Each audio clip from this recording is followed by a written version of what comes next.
Cerita apa hari ini? Apa aja? Apa-apa diceritain. Akhir dari permulaan. Kisah ini dimulai sejak aku jadi panitia di acara konser tahunan fakultas kami. Sebenarnya aku bukan tipe orang yang suka ikut-ikutan kegiatan di kampus. Tapi karena ada hasutan dari temenku dengan iming-imingan menambah relasi di awal-awal kuliah, entah kenapa aku sedikit tertarik. Kalau dipikir-pikir, nggak ada salahnya juga sih sesekali join kegiatan yang ada di kampus. Dan ya, aku beneran bergabung menjadi salah satu panitia. Menurutku, not bad lah. Karena ada beberapa orang yang aku kenal akrab berada di satu divisi denganku. Terutama dia, seseorang yang sempat membuat celah pada pintu yang sebelumnya selalu aku tutup rapat. Dia yang tidak pernah aku duga, seseorang yang tidak pernah aku sangka kehadirannya akan seberdampak itu untuk laju detak jantungku. Hai, gue Bagas. Lo Rania kan? Ucapnya sambil menjulurkan tangan ke depan.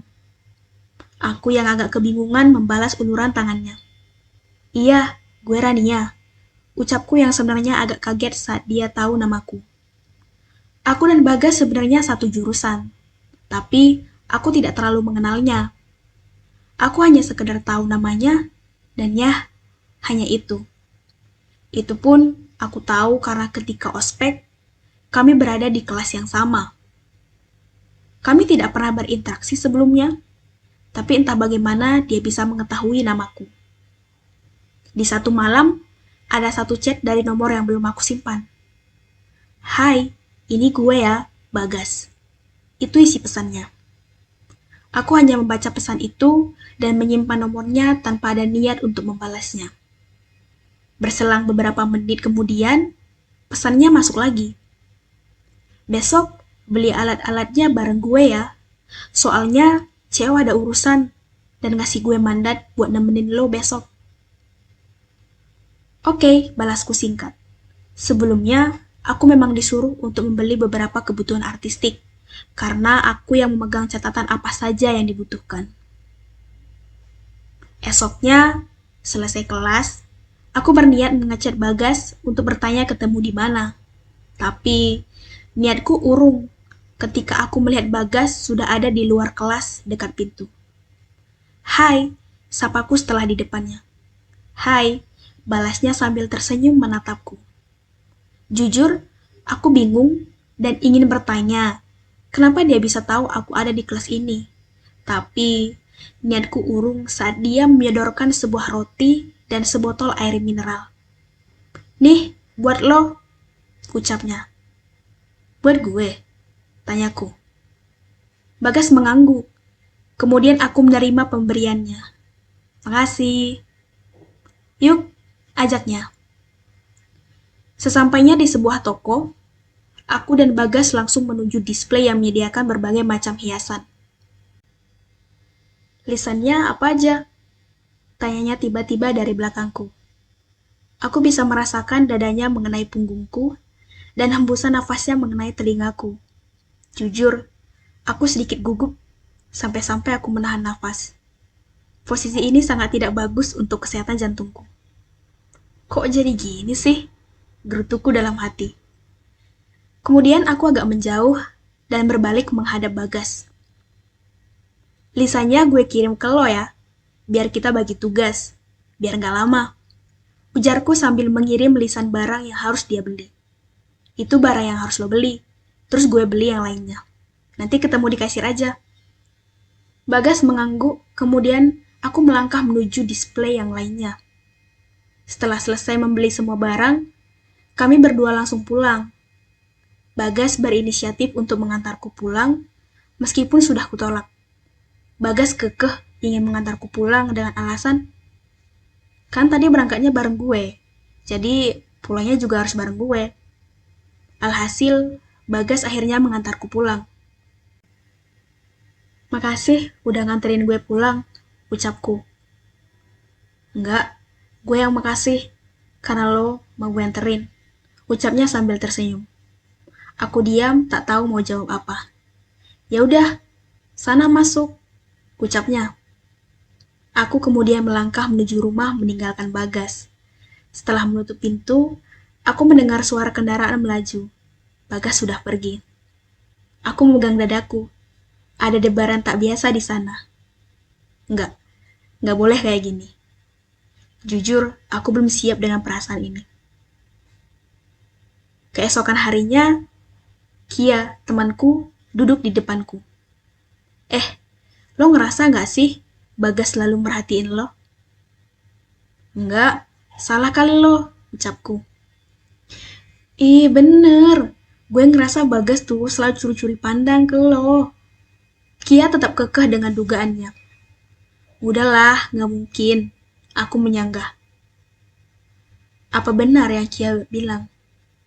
Karena setelah hari itu, hari di mana aku dan Bagas membeli peralatan, aku merasa selalu melihat Bagas. Atau karena kami satu jurusan. Tapi sebelum-sebelumnya tuh nggak gini. Aku merasa kemanapun aku beranjak, di situ pasti ada Bagas. Selain itu, akhir-akhir ini, Bagas sering mengirimi aku pesan. Entah itu soal tugas, ataupun soal konser. Dan ya, bagi seseorang yang belum pernah sedekat ini dengan cowok, tentu hal ini sangat aneh. Lihat ini deh. Kia menunjukkan sesuatu di handphonenya. Foto seorang perempuan di akun Instagram Bagas. Katanya nih ya, ini mantannya si Bagas, dari fakultas sebelah. Mereka pacaran pas selesai ospek. Gak lama sih mereka pacaran. Habis itu putus. Oh, emang benar kata kakak gue. Kalau dapetnya cepet, hubungannya bakal cepet end juga, ucap Kia. Dapat info dari mana? Tanya aku penasaran. Dari teman-teman yang lain. Aku mengangguk paham. Bener juga. Aku baru ingat kalau Bagas itu populer di kalangan anak cewek di jurusanku. Tapi kenapa ya Bagas nggak hapus fotonya? Kan udah mantan. Ucapan Kia adalah pertanyaan di kepalaku. Masih sayang kali, ucapku entah pemikiran dari mana. Setelah melalui proses panjang, akhirnya konser terlaksana dengan lancar dan selesai dengan sangat baik. Semua panitia mulai beres-beres. Ra, lo tadinya berangkat sendiri? Tanya Bagas yang tiba-tiba muncul di depanku. Iya, gue sendiri, jawabku. Kalau gitu, nanti gue anterin ya, tawarnya. Gak usah, gue bisa pakai ojol kok, tolakku. Jangan, bareng gue aja. Gue mau ngomong sesuatu ke lo, ujarnya. Mau ngomong apa? Tanyaku. Bagas menggeleng. Nanti aja pas balik, penting soalnya. Makanya, pulangnya bareng gue ya. Sebenarnya, aku penasaran dengan hal penting apa yang akan Bagas omongin. Sehingga tanpa sadar aku mengangguk dan oke, ucapku. Bagas tersenyum. Nice. Nanti gue tunggu di parkiran ya, ucapnya. Setelah semua selesai, kami dipersilahkan pulang. Aku mencari keberadaan Bagas, tapi tidak terlihat. Oh iya, kan dia udah dibilang bakal nunggu di parkiran. Seingatku Bagas bilang begitu. Aku langsung ke parkiran, dan dari kejauhan, aku melihat ada sepasang manusia di sana. Itu Bagas dan seorang perempuan yang tidak aku kenal, tapi terlihat tidak asing. Ah, aku ingat. Dia cewek yang ada di postingan Instagram Bagas, mantannya.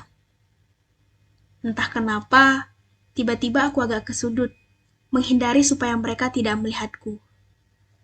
Entah kenapa, ada perasaan aneh saat aku melihat mereka berdua. Perasaan yang belum pernah kurasakan sebelumnya. Tak lama kemudian, mereka berdua pergi dari parkiran, yang tanpa mereka ketahui, meninggalkan aku dengan perasaan yang tak rela. Aku melihat handphoneku, berharap ada pesan dari Bagas. Tapi, berselang 1 jam, tak ada satupun pesan dari Bagas. Mataku tiba-tiba terasa panas. Aku merasa menjadi orang bodoh, menunggu seseorang yang masih belum selesai dengan masa lalunya. Ternyata, kisah ini harus selesai sebelum dimulai.